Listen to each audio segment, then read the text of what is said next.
चौधरी जी, राधे राधे महाराज जी। महाराज जी प्रणाम।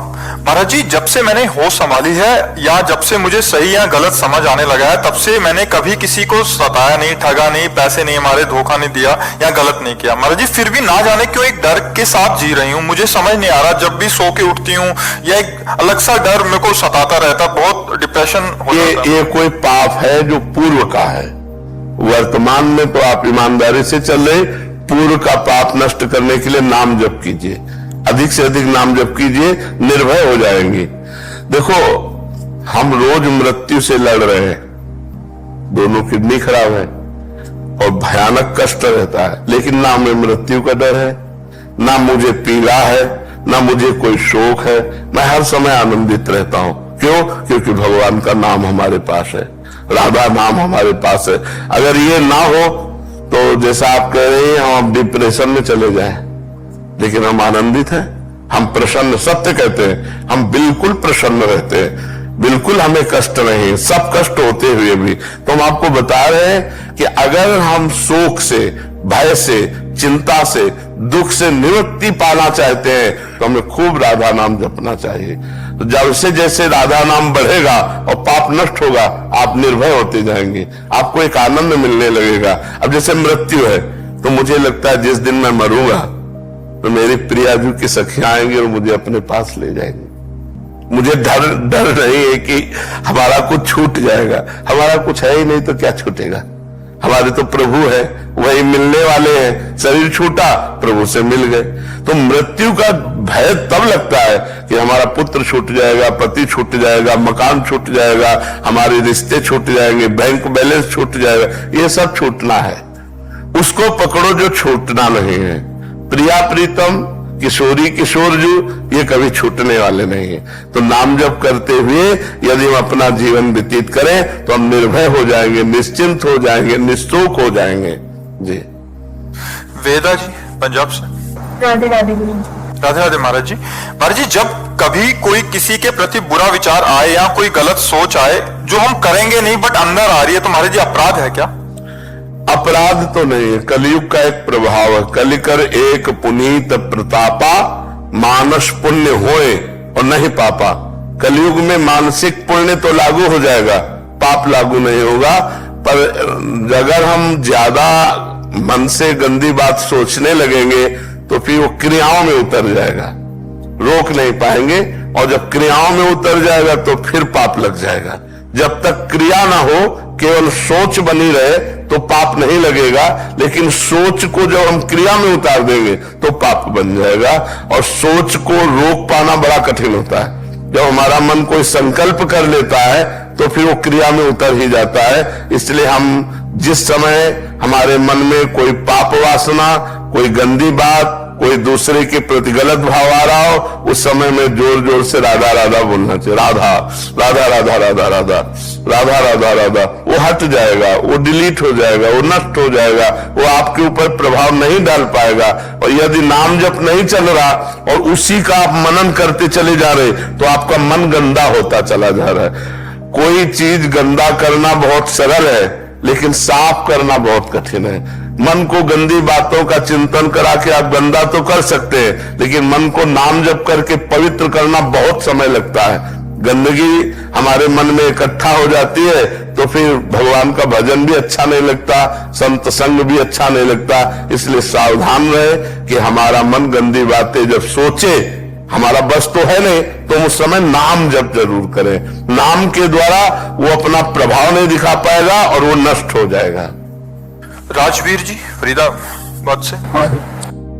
राधे राधे महाराज जी। महाराज जी, आप कह रहे हैं कि पिछले 3-4 सालों से किसी बीमारी से जूझ रहे हैं। महाराज जी, इस परिस्थिति को जानते हुए मेरे अपने और बाहर के लोग मेरे और मेरे बच्चों के सामने बोलते हैं कि ये तुम्हारे कर्मों का फल है जो कि तुम्हें भोगना ही पड़ेगा। महाराज जी, सत्य से अवगत कराते हैं, पर बच्चों पे और मुझ पे इसका नकारात्मक प्रभाव पड़ता है कि, और हमारी इसमें क्या प्रतिक्रिया होनी चाहिए? कि कुछ नहीं, मुस्कुरा देना चाहिए, मुस्कुरा देना चाहिए। जैसे कोई कहता है कि अपने कर्मों का भोग भोग रहे हो, तो अपने ही तो कर्मों का भोग भोग रहे हो, तो बढ़िया बात है, सत्य बात है। आप बहुत बस यही कह देना बहुत अच्छा है, नहीं तो मुस्कुरा दिया। बुरा ना मानो, बुरा ना मानो। बुरा मानने से हमारा हृदय जलेगा और उसके प्रति हमारी द्वेष भावना बन जाएगी। और बात सब कोई सत्य कह रहा है। जैसे कोई कहे ना, तो कर्म का ही तो भोग, अगर कर्म हमारा ना हो तो हमारा शरीर स्वस्थ रहे, हमारा सब तो हमारे कर्मों का, यद्यपि वो हमारा उपहास कर रहा है, ये नहीं कहना चाहिए। किसी रोगी को या किसी दुखी को या किसी वृद्ध असहाय को हम ऐसे वचन बोले जिससे उनको सुख पहुंचे। कर्म का भोग तो भोग ही रहे, लेकिन हम ऐसे वचन ना बोले। ये मतलब वचन के द्वारा कष्ट देना है, दुख देना है, टॉर्चर करना है। ये वाणी का टॉर्चर है, जो वाणी के द्वारा कर रहे हैं, ये उनका अपराध बन रहा है। लेकिन आपको केवल मुस्कुरा देना चाहिए, आपको मुस्कुरा देना चाहिए कि भगवान की जैसी इच्छा।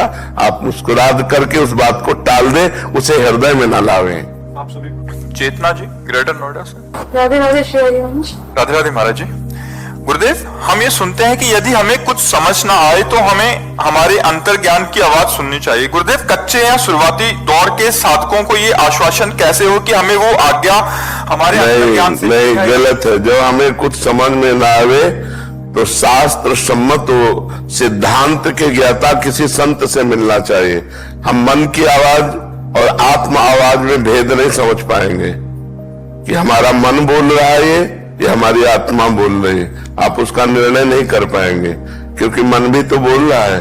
जो मन बोल रहा है वही लोग कर रहे हैं, इसलिए दुर्दशा को प्राप्त हो रहे हैं। मन क्या भी बोल सकता है, मन गलत भी बोल सकता है। तो हमारी जो आत्मा की आवाज होती है, उसको सुनने के लिए अध्यात्म साधना चाहिए।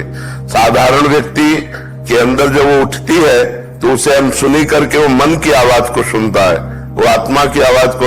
अगर आत्मा की आवाज सुनने लगे तो सब संत बन जाए, अंदर से सब महात्मा हो जाए।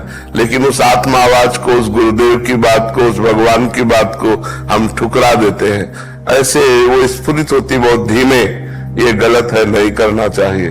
बस इसके बाद मन अपना राज्य उसके ऊपर साबित कर देता है, नहीं ये कुछ नहीं होगा, बस ऐसा करते हैं, अभी आनंद मिलता है, अभी मस्ती मिलती है, अभी सुख मिलता है। और वो गंदा खान पान, गंदे आचरण, गंदा व्यवहार ऐसा करने लगता है। हमें लगता है अपनी बात को सही समझने के लिए शास्त्र स्वाध्याय होना चाहिए और संतों के वचन सुनने चाहिए और उनसे मिलान अपने मन की बात की करनी चाहिए। यदि उनसे बात मिलती है तो धर्मयुक्त है, अगर नहीं मिलती है तो अधर्मयुक्त है। अधर्मयुक्त आचरण हम ना करें। ये बात भगवान श्री कृष्ण ने कही, तस्मात् शास्त्रम प्रमाणन्ते कार्या अकार्यो व्यवस्थितो।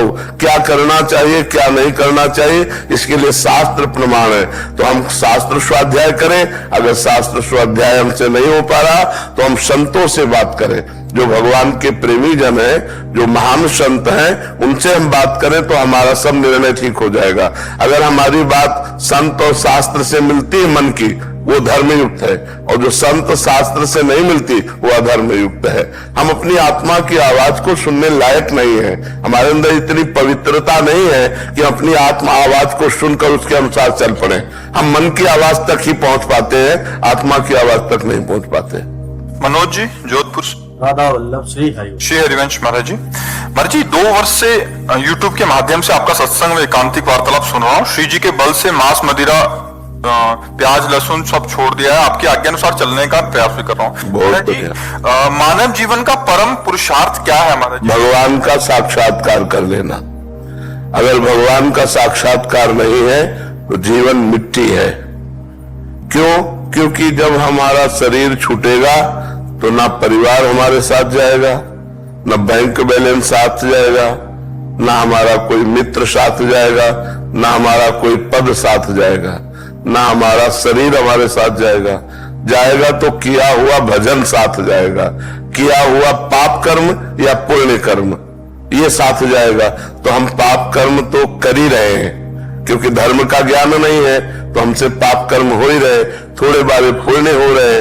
तो मनुष्य जीवन यदि भगवत साक्षात्कार नहीं कर पाया तो पाप पुण्य के फलस्वरूप नरक स्वर्ग भोगता रहेगा, उसका आवागमन नहीं मिटेगा। साधन धाम मोक्ष कर द्वारा पाई न जे परलोक संभारा। ये मनुष्य जीवन परलोक संभालने के लिए कि हम ऐसा भजन करें कि अपने गृहस्थी के कार्य करते हुए, नाम जप करते हुए, अच्छे आचरण करते हुए भगवान को प्राप्त हो। अगर भगवान को प्राप्त नहीं हुए तो ये आवागमन जो है ना, कभी सुअर बनना, कभी कुत्ता बनना, कभी अन्य योनियों में जाना, क्या क्या कष्ट भोगना है। इसलिए नाम जप जरूर करो। मनुष्य जीवन का लक्ष्य है नाम जप करके भगवत प्राप्ति करना। और नाम जप के लिए बैठने की जरूरत नहीं। फावड़ा चलाते हुए, व्यापार करते हुए, नौकरी करते हुए, गोली चलाते हुए, युद्ध करते हुए भी हम नाम जप कर सकते हैं। तस्मात् भगवान कह रहे सर्वदा सर्व कालेषु माम निस्मर युद्ध च, मेरा स्मरण करते हुए, युद्ध माने अपने कर्तव्य कर्म को करो, इसी से भगवत प्राप्ति हो जाएगी। और मनुष्य जीवन का लक्ष्य भगवत प्राप्ति। बड़ा दुर्लभ मनुष्य जीवन है, इसे लोग समझ नहीं रहे। शराब पीकर, मांस खाकर, पराई बहन बिटिया की तरफ गंदी दृष्टि करके अपना जीवन नष्ट कर रहे हैं। खूब नाम जप करो, अच्छे आचरण करो, इसी से भगवान प्रसन्न होते हैं। शालिनी सिंह जी, श्री हरिवंश महाराज जी। महाराज जी, भोरी सखी जैसा विरह प्रेम कैसे प्राप्त होगा साधक को? भोरी सखी जैसा आचरण हो जाए तो ऐसे विरह हो जाए। 24 घंटे में भोरी सखी जी एक बार सेवा कुंज जाते थे। उनका नाम भोलानाथ जी महाराज है। और जो चने बंदरों को फेंक दिए जाते थे, बंदर नहीं खाते थे, ठुड्डी जो, वो बीन कर एक मुट्ठी 24 घंटे में वो पाते और यमुना किनारे बैठे राधा राधा राधा राधा। तो ऐसा विरह हुआ कि वो चिल्ला चिल्ला कर बस रोने लगे श्री जी की प्राप्ति के लिए। इतना रोते कि ब्रजवासी जन श्री जी से कहते कि लाडली जू, या बाबा को मिल जाओ, या बाबा को दर्शन दे दो। बस हर समय आंसू चलते रहते। तो ये तो लाडली जू जिस पर कृपा करे तो भोरी सखी जैसा प्रेम आवे, पर वैसा आचरण भी हो। 24 घंटे में एक मुट्ठी चना खा करके जीना, आप सोचो कैसा। यहाँ बाल भोग में उतना हो जाता है, दोपहर के राजभोग, शाम खूब खान पान मस्ती, तो रोना कहाँ आएगा प्रिया प्रीतम के लिए।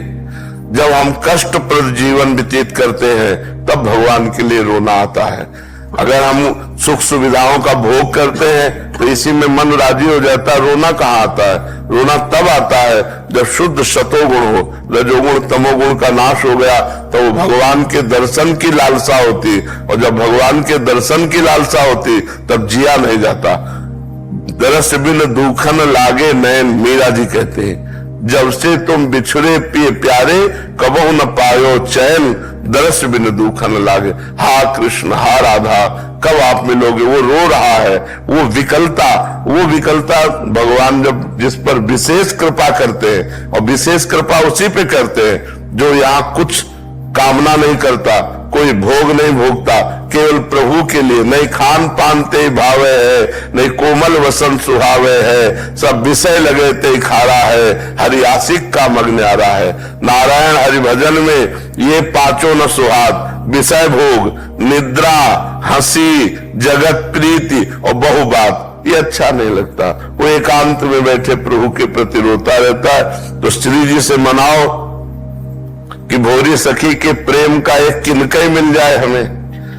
वो 24 घंटे रोते थे, हम 5 मिनट रो ले श्री जी के लिए कि कब हमें मिलोगे, कब हमें मिलोगे। ऐसी व्याकुलता आवे, हे नाथ कब हम पर प्रसन्न होकर मिलोगे। ऐसी व्याकुलता आवे, ये प्रभु से प्रार्थना करे। कृपा से प्रेम जागृत होता है, और कृपा का स्वरूप यही है, निरंतर भजन करना, कुछ अच्छा ना लगना, तब भगवान की तरफ हमारा मन जाता है। अभी तो हम मस्ती में जी रहे हैं संसार में, अभी भगवान की आवश्यकता कहाँ है। किसको आवश्यकता है भगवान की? जिसके जीवन में भगवान की आवश्यकता जागृत हो जाती, उसे फिर चैन नहीं पड़ता भगवान के बिना। तो भगवान को भी चैन नहीं पड़ता, उसके बिना भगवान मिल जाते हैं उसे। अभी अंदर की बात है, बाहर की नहीं। बाहर तो मान लो आप कह दो कि मुझे भगवान चाहिए, तो तुम्हारी अंदर की चाह, जब गोपियां एक साथ मिलकर ऐसे लगे कि प्राण निकल जाएंगे कृष्ण के बिना, रुदु सुस्त्रम राजन कृष्ण दर्शन लालसा, तो तासा मावीर भूत छौरी, इसमें मान मुखाम्बुजा, पीतांबर धरा सृग्वी, साक्षात मनमथा, साक्षात करोड़ करोड़ कामदेव को मूर्छित करने वाले श्री कृष्ण उन्हीं गोपियों के बीच में प्रकट हो गए। जब भगवान के लिए सब एक साथ रोने लगी। जब भगवान के लिए रोना आ जाए तब भगवान की प्राप्ति